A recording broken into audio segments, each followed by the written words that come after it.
عرس شریف حضرت خواجہ شجاع الحق چشتی دادا پیر حضرت وطن رحمۃ اللہ علیہ کا مصری گنج میں انعقاد عمل میں آیا۔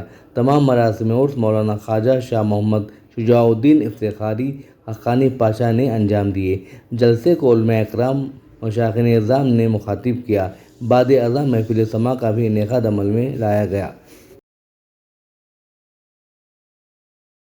یہ جو پہاڑ یہ تو ہل رہا ہے، اصل میں جو استاذ تھے یہ قطب تھے،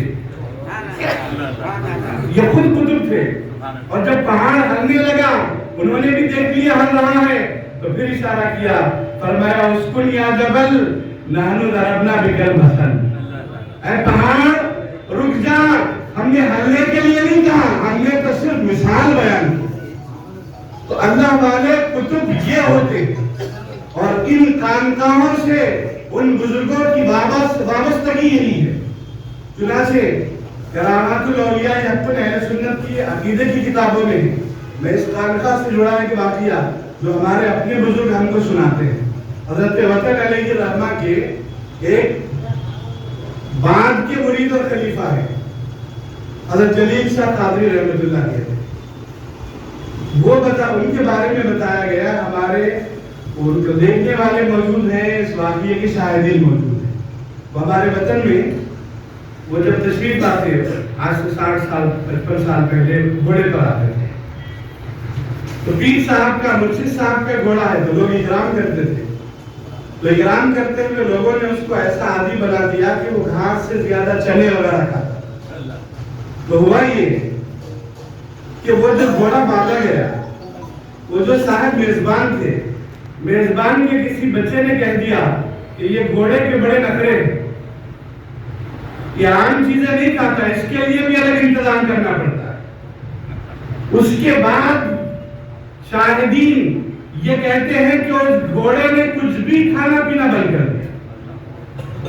اب بری دن پریشان ہو گئے، کرنا تو کیا کرنا ہے، حضرت قبلہ کا گھوڑا ہے، بس سواری کریں گے، کیسا ہوگا، لاکھ کوشش کیے، اب پیر صاحب کو بولنے کی ہمت بھی نہیں ہے، پریشان رہے۔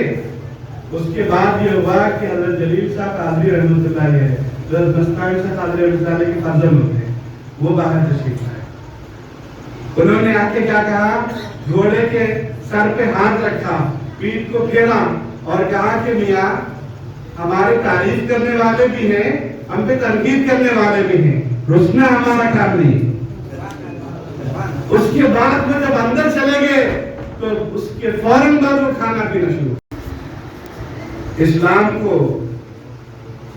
مدد کی ضرورت پیش آئی، وہ اس طرح کے مخالفین طاقتور شکل میں آنے لگے، دشمنان اسلام نے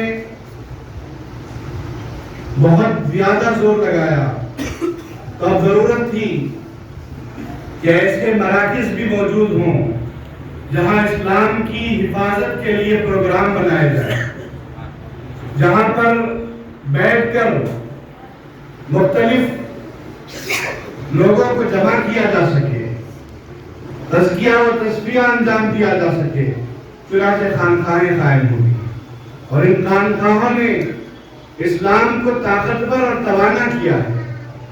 1000 سالہ خانقاہوں کی تاریخ یہی بتاتی ہے، کیونکہ ان سے وابستہ جو بزرگان دین ہیں، ان بزرگوں نے اس قدر اللہ سے اپنے آپ کو جوڑے رکھا کہ اللہ نے مخلوق کو ان کے تابع کر دیا۔ چنانچہ علامہ یوسف بن اسماعیل نبہانی رحمۃ اللہ علیہ لکھتے ہیں کہ استاذ اپنے شاگرد کو اور بہت سے شاگردوں کو پڑھاتے تھے، ہوا یہ کہ شاگرد کے دل میں خیال پیدا